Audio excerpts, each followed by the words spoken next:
Donc l'atelier qui se nomme donc l'intelligence artificielle Alicante au bénéfice des PMSI de Dédalus, qui va être finalement co-animé par les équipes d'Alicante avec, Valentine et Samuel ici présents.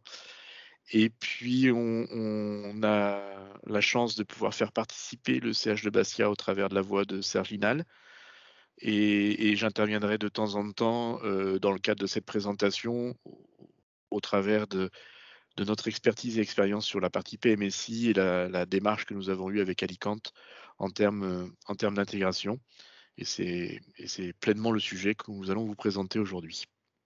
Donc, la chance d'avoir une équipe de choc aujourd'hui entre donc Monsieur Linal, le DSI du CH de Bastia, Samuel et Valentine qui représentent chacun dans leur métier respectif Alicante, et moi-même donc pour la partie product management d'Edalus, mais plus particulièrement sur le volet PMSI. Donc nous allons. Bonjour. Bonjour Monsieur Linal. Donc nous allons faire une petite rapide introduction, à la fois pour présenter Dédalus et Alicante, si tant est il fallait présenter Dédalus et Alicante. Un petit cas d'usage autour de l'intelligence artificielle au bénéfice des PMSI de Dédalus. Et puis un retour d'expérience que Monsieur Linal, ici présent, pourra nous communiquer au travers de l'alimentation des données et des échanges qui ont été faits entre le système d'information de Bastia et Alicante. Et enfin, on vous présentera donc la méthodologie d'intégration que nous avons eue entre WebPIMS et Dingbox. Voilà. Donc assez rapidement, Dédalus est un acteur majeur de l'édition et la distribution des logiciels adaptés aux établissements de santé, avec une position dominante sur le PMSI en France, du fait du rapprochement tout à fait récent des solutions d'ex-Agfa Healthcare, et notamment de la partie SIM, Orbis PMSI, avec ce que vous connaissiez sous le nom de Web Santé, au travers donc de son produit phare qui est WebPIMS. Voilà. Dédalus s'associe de manière assez intelligente pour capter en fait le bénéfice et les compétences d'acteurs experts dans leur domaine, de manière à pouvoir enrichir les offres PMSI, et c'est notamment ce qui se passe avec l'intelligence artificielle et plus particulièrement avec la société Alicante. Au travers de cet atelier, nous souhaitons échanger avec vous et vous proposer une solution d'intégration pragmatique justement de cette intelligence artificielle au bénéfice des solutions, enfin de la solution PMSI, WebPIMS en particulier, mais qui s'étoffe au-delà de WebPIMS à l'ensemble de l'offre PMSI de Dédalus. Et enfin, donc, une présentation d'Alicante. Après la présentation d'Alicante, pardon, nous évoquerons un projet multifacette en partant d'un cas d'usage, celui de l'intégration de l'IA au PMSI avec l'exploitation des sources d'informations contenues dans les dossiers patients informatisés. Voilà le grand atelier qui s'attend devant nous. Merci Thierry. À moi de commencer la présentation d'Alicante et merci de nous laisser co-animer cette présentation. Alors, déjà, juste pour faire un petit point, Alicante, c'est une entreprise qui a plus de 20 ans maintenant et dont le cœur de métier, c'est d'aider les établissements à valoriser les données de santé qu'ils produisent. Pour créer cette valeur ajoutée à vos données, on utilise différents logiciels, dont Inkuya, qui est en fait notre plateforme d'intelligence artificielle qui permet d'indexer, d'enrichir et de rechercher sur vos données, de pouvoir faire de la fouille de données intelligentes, comme on l'appelle. Aujourd'hui, nos offres solutions sont construites sur un socle technique qui est composé d'une part de Scansi, qui est le moteur, l'outil d'indexation et le moteur de recherche sur les données, qui permet d'une part de rechercher sur la donnée structurée, ça c'est quand même très simple, sur tout ce qui est mouvement, PMSI, la biologie, les prescriptions par exemple, mais surtout de pouvoir requêter sur les données non structurées comme les comptes rendus, les courriers de sortie, les observations médicales, les transmissions ciblées par exemple. Et de vous permettre d'accéder facilement à ces données, de les rendre requêtables grâce à un moteur de recherche en langage en français intuitif. Et couplé à Scansi, il y a donc Inkuya, dont j'ai parlé juste avant, qui est notre plateforme d'intelligence artificielle, qui est une plateforme qui est modulaire et dont la combinaison des différents algorithmes qu'on mettra en œuvre dépendra du projet et de ce que l'établissement souhaite faire avec ces données. Notre offre, on peut la découper en 3 parties. La première, c'est l'offre Dataïa Santé, dont on parlera plus en détail aujourd'hui, notamment grâce à Dimbox, qui est donc l'outil qui concerne le contrôle, l'opti et l'aide au codage PMSI. On a également Scansi en tant que moteur de recherche pour accélérer la partie recherche et essais cliniques. On a également Fiji, qui est un outil qui permet la détection de patients à risque, et Lucide, qui est un outil d'identiovigilance. On a une seconde partie de notre offre qui est plutôt la partie Data IA recherche, grâce à des différents logiciels qui sont par exemple SIGEPS ou SIGREC ou Sampra, qui sont des logiciels de bibliométrie, d'une part pour la partie plutôt recherche clinique, et Sampra qui se concentre plutôt sur la partie université. Et enfin, dans notre entreprise, on a aussi un data lab interne avec des data scientists, des statisticiens par exemple, qui forment ce qu'on a appelé le Data Lab Alicante et qui permettent de vous accompagner dans vos différents projets. Ils sont autant capables de comprendre un problème médical, mais surtout de faire toute la passation de projet et toute la chefferie de projet pour, à partir d'une problématique précise,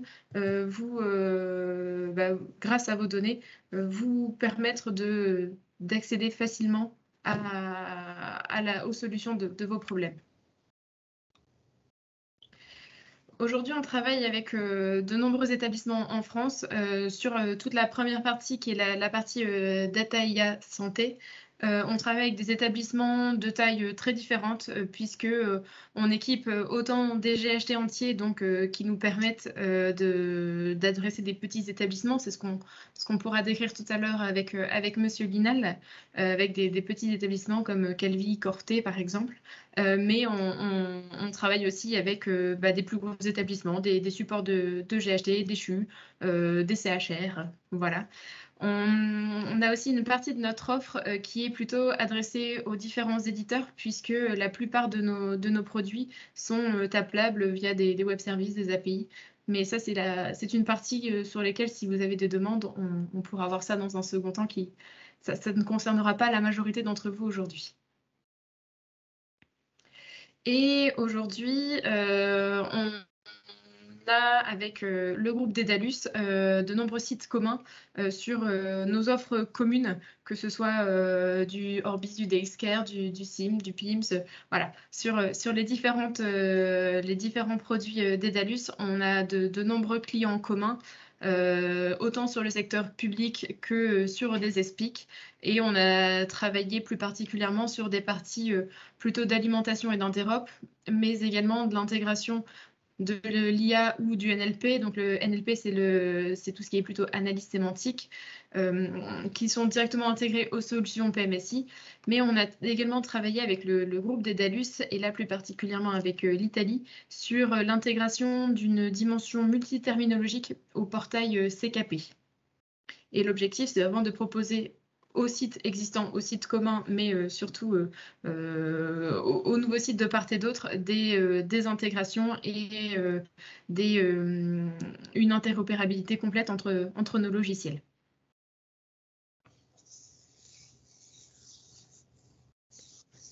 Je ne sais pas, Samuel, Thierry, qui reprend la main? Thierry, je crois que tu introduisais cette... Oui, excusez-moi. Avec le micro coupé, c'est pas pratique. Vous m'entendiez pas. Donc oui, effectivement, un petit cas d'usage de l'intelligence artificielle au bénéfice des PMSI. Alors simplement, l'idée, enfin la diapo suivante, s'il te plaît, voilà. L'idée, en fait, c'est de l'IA au service du PMSI. Pour quel motif? En fait, on a identifié trois grandes fonctions je dirais, où l'intelligence artificielle a un réel intérêt en termes de couplage et en termes d'usage au niveau du PMSI et de sa production. C'est d'abord la partie pré-codage, autrement dit, toutes les situations faciles où on n'a pas besoin d'un expert comme le DIM ou comme la team, enfin comme une technicienne d'information médicale dans le cadre du codage des dossiers. Pourquoi ne pas laisser la machine décider et proposer un codage en automatique?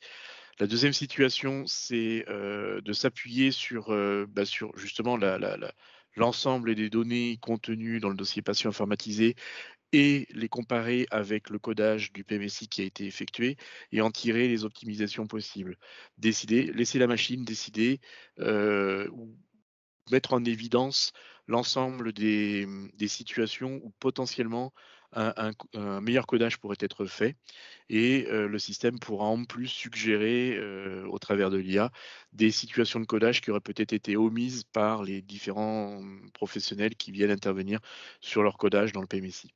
Et enfin, une troisième approche qui est une approche plutôt justification des recettes, où les commissaires aux comptes finalement interrogent souvent les médecins DIM pour savoir comment telle ou telle information est justifiable et a été justifiée pour coder tel et tel dossier.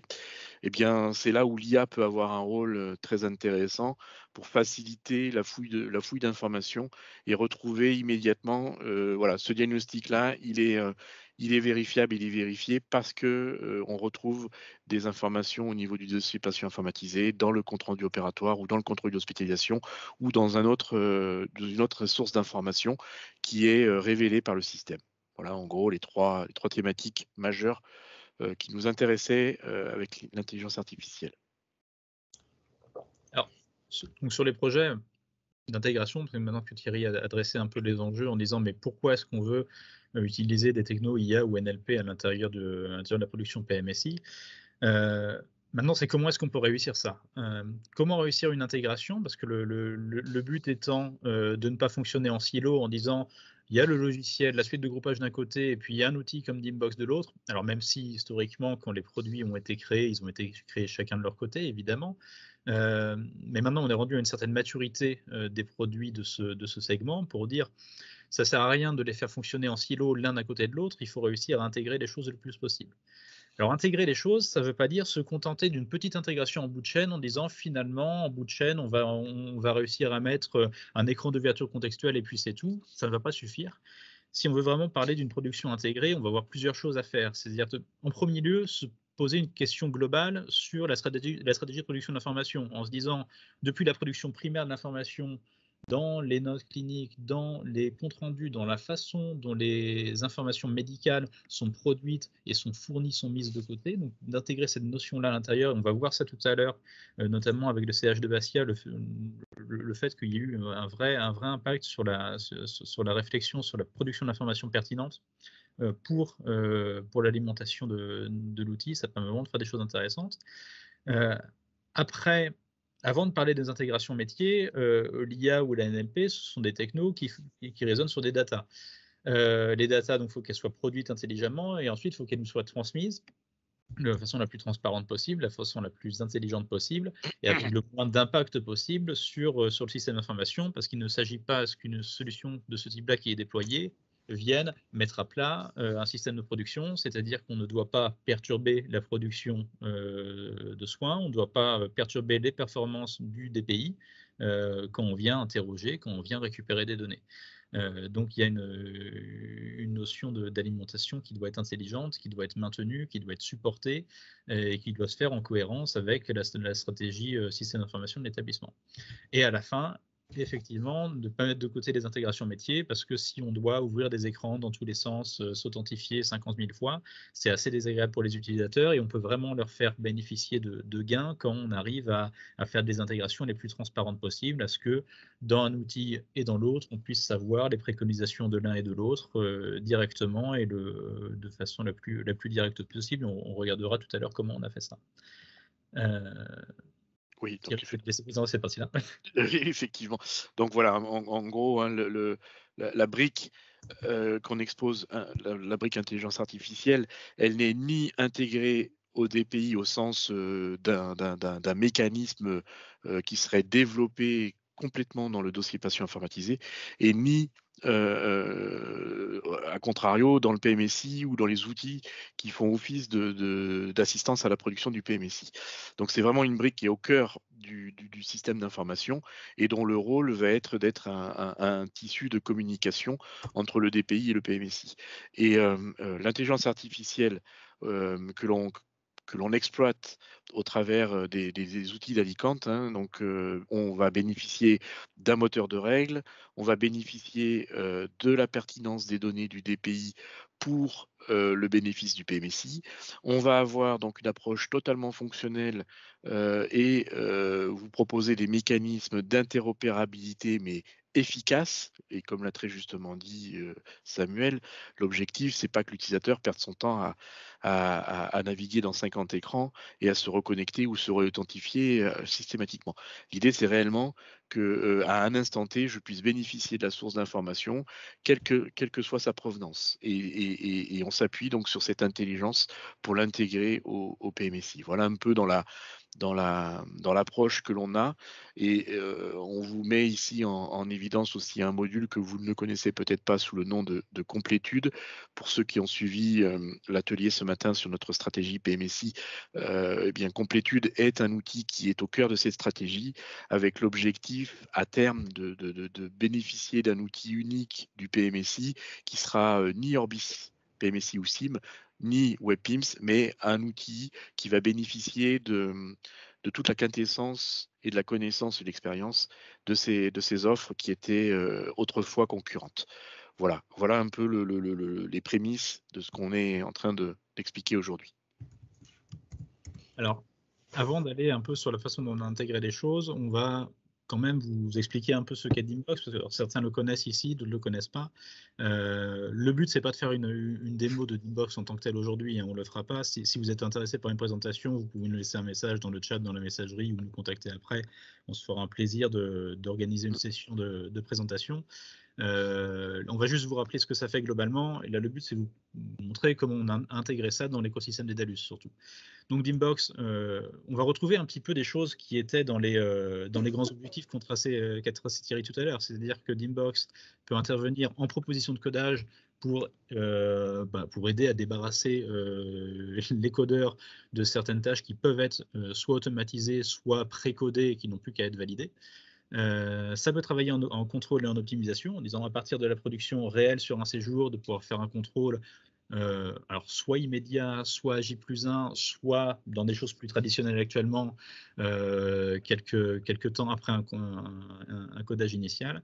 Donc c'est vraiment les deux objets qui sont poursuivis, et à chaque fois les sources d'informations pour faire ces deux tâches-là sont à la fois des données extraites du DPI et des autres briques du système d'information, et à la fois les informations poussées par le groupeur. Et tout ça associé avec après des notions de traçabilité, des notions de workflow de traitement et des analyses faites au fur et à mesure. Donc voilà, c'était vraiment ces objectifs-là. Et où se cache l'IA dedans? Est-ce que c'est une IA? Est-ce qu'il y a des IA? On préfère répondre avec la façon suivante, de se dire l'IA, c'est un des moyens qu'on utilise à certaines étapes, dans les étapes qui sont nécessaires. Et donc là, on peut regarder un petit peu comment est-ce qu'on peut cartographier les interventions qui relèvent de l'IA, de la NLP, etc. C'est de se dire, on a sur des données non structurées une pré-analyse qui consiste à se dire un texte, c'est quoi? Qu'est-ce que ça veut dire de recevoir un gros texte sur 2 pages? Comment est-ce qu'on peut considérer que tout ce qui est à l'intérieur de ces pages et de tous ces mots a une signification? Donc il faut aider à comprendre ce contenu-là. Et après, une fois qu'on a tout ça, on va pouvoir élaborer des règles, soit des règles de contrôle qui peuvent être pilotées par un expert, c'est-à-dire l'expert va utiliser les capacités d'analyse sémantique pour créer ses propres règles, soit des règles qui sont générées directement par des approches informatiques, qu'elles soient purement statistiques, directement plutôt des régressions linéaires ou des choses comme ça, ou que ce soit des approches avec des stratégies d'apprentissage, c'est-à-dire qu'on prend une base d'exemples sur votre façon de coder pendant un certain temps et on essaye d'en déduire automatiquement des règles qui peuvent vous donner des codages potentiels. Et ensuite, une fois qu'on a que ce soit pour du contrôle, que ce soit pour des règles expertes ou que ce soit pour des prédictions, la possibilité de se dire c'est très bien d'avoir une prédiction, de se dire il faudrait tel code ou il faudrait tel code, encore faut-il après vous mettre la justification de la façon la plus élégante possible devant les yeux et de présenter tous ces éléments de justification, de se dire mais où est-ce que ces éléments-là, je vais les trouver dans le DPI qui peut contenir un certain nombre de pièces des fois, on se retrouve sur certains sites avec 40 ou 50 éléments qui nous sont poussés, comment est-ce qu'on va consulter l'information pertinente à l'intérieur de tout ça, comment est-ce qu'on peut la consulter rapidement. Et donc c'est là où on fait de nouveau appel aux notions d'analyse sémantique pour se dire c'est quoi la façon la plus efficiente pour présenter l'information clé à l'utilisateur. Voilà un peu tout ce qui se cache derrière la notion de où est-ce qu'il y a de l'IA dans ce genre d'outil. Je vais laisser la parole à Valentine pour introduire un peu le sujet de la façon dont on a traité l'alimentation en données à Bastia. Merci Samuel. Tu peux passer la slide. Donc, comme on vous l'expliquait tout à l'heure, pour pouvoir faire de l'IA, il faut des datas. Et donc, chez Alicant, on a notre stratégie d'alimentation en data, elle est divisible en 3 parties. La première partie, qui est très importante, c'est d'abord une partie de cadrage, puisqu'on va décider avec l'établissement et avec l'éditeur qu'on a en face, quelles données sont nécessaires et sont utiles pour le PMSI, qu'est-ce qu'on veut récupérer de manière obligatoire, de manière plus optionnelle. On a aussi, nous, de notre côté, un devoir de conseil sur le type de données, la façon dont on va les récupérer. Et on doit aussi identifier un périmètre qui est réaliste et qui est évolutif. On commence très souvent par un périmètre plutôt restreint qu'on va venir enrichir au fur et à mesure du projet. Ensuite, on a la volonté de respecter le SI existant, puisque on n'est pas, nous, dans la philosophie d'aller taper directement dans les bases de DPI. C'est pas du tout notre façon de faire. On privilégie grandement une alimentation validée et maintenue par l'éditeur ou par la DSI. Et pour ça, on vise aussi une coopération pour identifier des mécanismes pérennes et stables dans le temps. Si on a besoin, on travaille également avec des sociétés comme Opsia, par exemple, qui sont des experts qui peuvent nous aider dans la partie alimentation de données lorsque on rencontre quelques difficultés, que ce soit pour obtenir de la donnée raffinée ou pour gérer aussi des données qui seront complexes, multiples. Je passe la main peut-être à Monsieur Linal pour expliquer un petit peu son retour d'expérience sur la Corse. Oui, bonjour à tous. Alors d'abord, je veux excuser le docteur Patrick Mété, notre DIM, qui a été empêché et qui a travaillé avec Alicante et qui travaille avec Alicante et qui a préparé cette présentation. Donc pour la Corse, rapidement, effectivement, nous avons choisi donc DIMBox. Pas tout de suite. On a d'abord fait une expérimentation avec un concurrent et ensuite on a lancé un appel d'offres. On a choisi cette solution. On va d'abord expérimenter l'intelligence artificielle au niveau du recodage au départ et de l'aide au codage. Donc l'environnement technique pour la partie DPI, c'est DXCare, comme on l'a dit, DXCare avec une particularité qui a été déployée, comme c'est inscrit dans ce slide, à l'échelle du territoire. C'est-à-dire encore 7 établissements. Et 7 établissements, on partage la même solution DXCare installée une seule fois pour tous les établissements et non pas chaque établissement n'a pas son propre DXCare. Donc ça nous a permis déjà de faciliter le déploiement, parce qu'on a commencé par Bastia et s'est étendu à d'autres établissements. Bon, pour le DIM, qui est un DIM régional qui s'occupe de 3 établissements, enfin 4 établissements, voire 5 maintenant avec certaines. Donc l'environnement métier, c'est 6 teams. Le codage à Bastia est décentralisé. Donc la mise en place d'une réflexion pour l'usage des pays comme source d'information de l'IA a été mise en place à partir des documents qui sont produits. Donc les principaux documents, c'est évidemment l'ensemble des comptes rendus qui sont remontés, les CRO, etc., l'ensemble des documents, et également une fiche de synthèse. On reviendra peut-être là-dessus un peu plus loin, si vous voulez avancer. Donc les grandes étapes ont été le déploiement en 2020 à Bastia, d'abord avec le Lambda en 2019, puis ensuite le contrôle donc, de codage, et ce qui a apporté en 2021 1,5 million d'euros sur l'ensemble du codage. Donc en 2021, on a lancé l'usage de l'aide au codage. et les premières unités qui bénéficient de pré-codage. Donc, les évolutions prévues, donc, comme je l'ai dit, il y avait donc Bastia, ça a été étendu à Calvi, Corté et Bonifacio, où le DIM était présent. Et maintenant, ensuite, prévu en 2022, Sartène, où c'est également le DIM de Bastia, et l'hôpital de Castellucci, qui est un psy, mais qui a son propre DIM. Hein, donc, on doit travailler ensemble pour étendre cette solution. Alors, je reviens sur le document de synthèse. Comme je l'ai dit, on envoie tous ces documents, donc comptes rendus qui sont relus. Les comptes rendus sont soit rédigés, soit tapés à partir de questionnaires. Mais il y a beaucoup de questionnaires d'experts, quelques des questionnaires d'experts qui ne génèrent pas de compte rendu, en particulier dans l'information saisie par les infirmières. C'est pour ça qu'on génère donc ce que fait chaque secrétariat à la sortie du patient. Il génère un document à partir de tous les questionnaires en particulier, donc la marque possible d'entrée, le suivi infirmier, les notes d'évolution, des questionnaires sur le dossier diététique également, sur le bloc, la pose de cathéter et autres, et les marques possibles de sortie. Tout ce qui est rédigé dans le dossier patient infirmier est également remonté, donc cette fois à partir concentré sous un document qui est généré par les secrétariats et d'autres éléments que vous avez là à l'écran de données médicales. Donc voilà ce qui nous permet de remonter vers Alicante tous les éléments qui ont été identifiés comme pertinents pour l'intelligence artificielle et le codage. Alors, tout ça, ça a généré des enjeux, bien sûr. Hein. Pour cela, on travaille, et l'intérêt, c'est de normaliser les comptes rendus entre tous les établissements, parce qu'on travaille sur tous les établissements, et il faudrait un document de travail unique qui soit ajustable. Donc aussi, réduire les délais de production, ça permet de réduire les délais de production du bordereau PMSI, et on court après évidemment l'exhaustivité de l'information dans les documents médicaux pour faciliter l'intervention de l'intelligence artificielle, d'autant on l'a dit que le codage est fait de façon décentralisée. Donc, ce qui a été travaillé aussi, et c'était un enjeu, mais ça a été fait par Alicante, c'est de travailler sur les artefacts, en particulier tout ce qui était dans les documents, par exemple des négations, des questions, des particularités un peu locales ou propres à certains services de rédiger.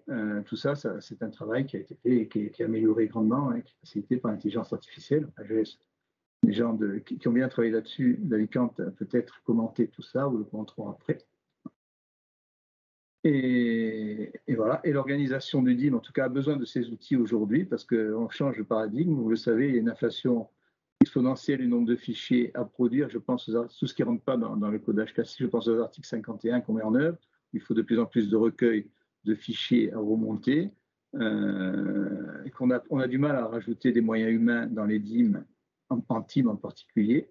Et cette évolution de codage, on est toujours dans une recherche d'optimisation et donc nouvelle organisation du codage T2A. Effectivement, le but est d'augmenter l'opérationnalité de ces outils qu'on utilise. Excusez-moi, j'étais un peu peut-être synthétique et rapide, mais encore une fois, je regrette que le DIM ne soit pas là, mais j'espère que ça illustre en tout cas le travail qui a été fait à Bastia. Oui, merci beaucoup.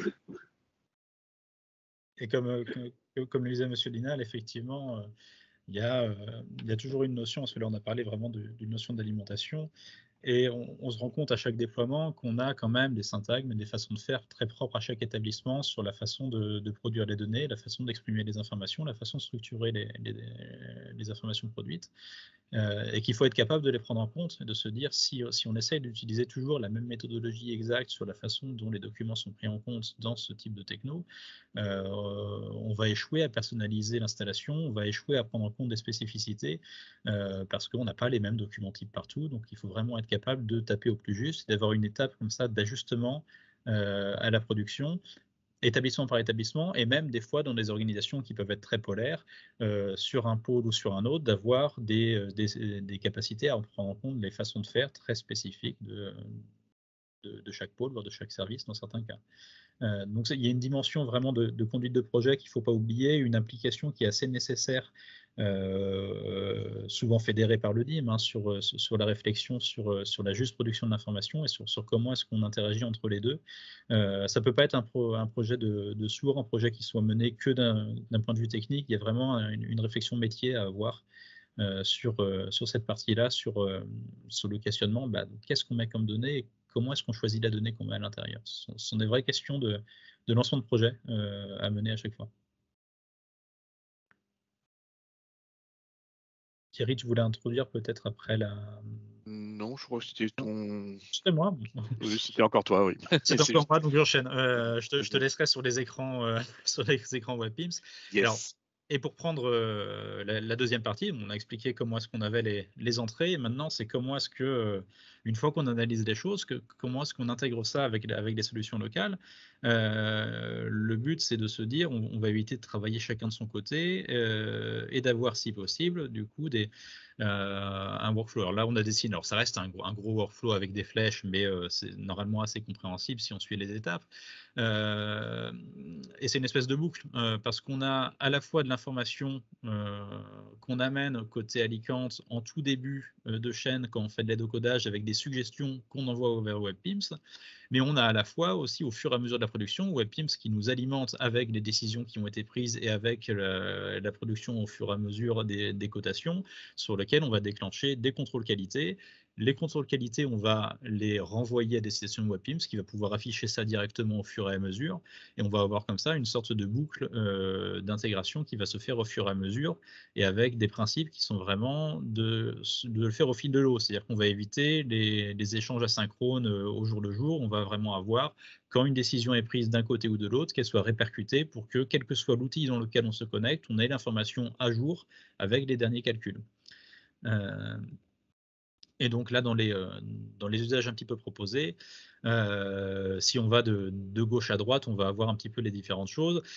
À gauche, c'est vraiment de se dire, on a finalement des échanges un petit peu asynchrones, chacun de son côté. On essaye de passer le plus vite possible avec des flux bidirectionnels en direct, c'est-à-dire que dès qu'il y a une modification qui est faite d'un côté ou de l'autre, qu'on soit notifié. Alors, sauf pour les séjours qui sont protégés parce qu'ils sont dans des statuts à émettre ou émis dans WebPIMS, auquel cas, là, on pourra juste envoyer une notification et ça permet de vraiment se tenir au courant l'un l'autre dans les deux outils de l'état de chaque séjour dessus. Donc, que ce soit une modification qui soit lancée depuis Dimbox ou une mise à jour qui est faite directement dans WebPIMS, qu'on puisse être synchronisé. Et après, dans les deux autres phases qui sont plus la façon dont les analyses de l'outil sont envoyées, soit on parle d'optimisation des codages, et dans ce cas-là, nous, à chaque fois qu'on détecte des informations sur un séjour, on va renvoyer des informations comme quoi le séjour est optimisable. Et une fois qu'on a le contrôle qualité qui est figuré dans WebPIMS, on va pouvoir accéder aux détails et à la justification dans directement l'écran d'analyse de Dimbox, sans avoir à repasser par tous les écrans intermédiaires. Soit on est en mode pré-codage ou en mode automatisation, et à ce moment-là, on va pousser les codes dans les positions dans lesquelles on les a prédites, et il va y avoir une notion de traçabilité, c'est-à-dire qu'il va falloir que WebPIMS soit au courant que ce code-là n'a pas été un ajout manuel, mais un ajout directement proposé par Alicante pour pouvoir aller envoyer des contrôles dessus, aller vérifier que ce qui a été envoyé soit bien applicable directement dessus. Et après, il y a comment est-ce qu'on passe d'un outil à l'autre en évitant les écrans intermédiaires. Et là, le but, c'est de passer d'un écran séjour au même écran séjour, d'un outil à l'autre, de la façon la plus naturelle possible. Alors, dans WebPIMS, je vais laisser Thierry expliquer comment ça se manifeste.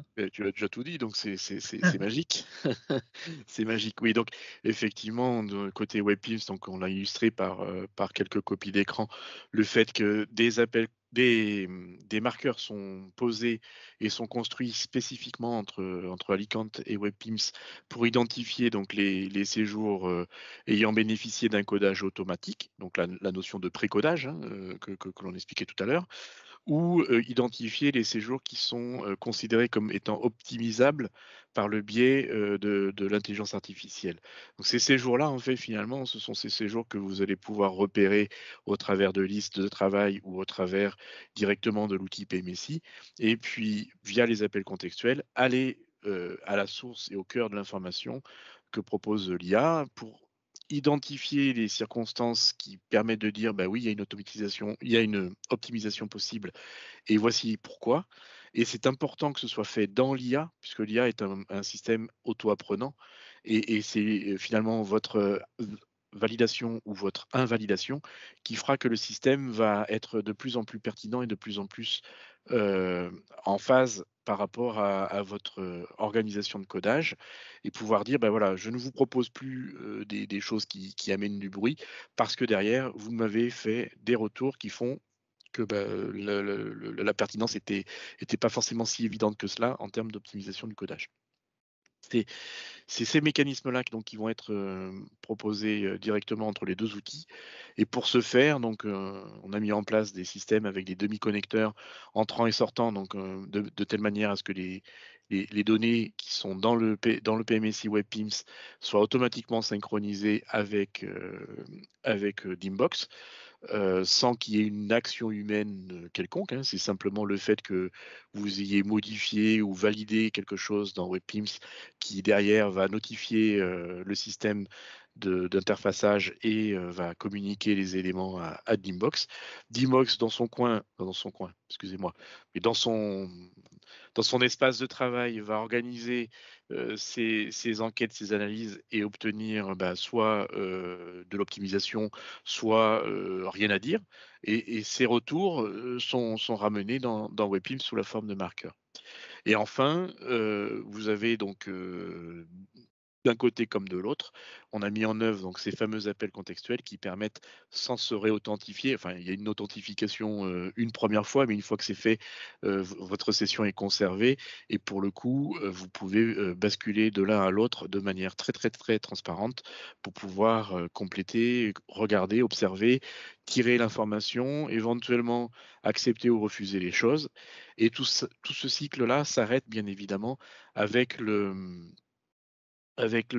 workflow qui est mis en place dans WebPIMS, qui, à partir d'un moment, on dit stop, n'en jetez plus, notre dossier il est complet, il est prêt à partir aux envois aux tutelles, et vous le mettez dans le statut à émettre. La mise au statut à émettre provoque un stop de ce cycle d'information entre les deux outils. Voilà pour être tout à fait pertinent sur le sujet. Je vois qu'il nous reste une dizaine de minutes, donc je pense qu'on va laisser place aux quelques questions, à moins que tu... Oui, je crois qu'il reste une slide Ouais, je passe au sur passage. Les deux dernières slides, je crois, il doit en rester une ou deux. Vas-y.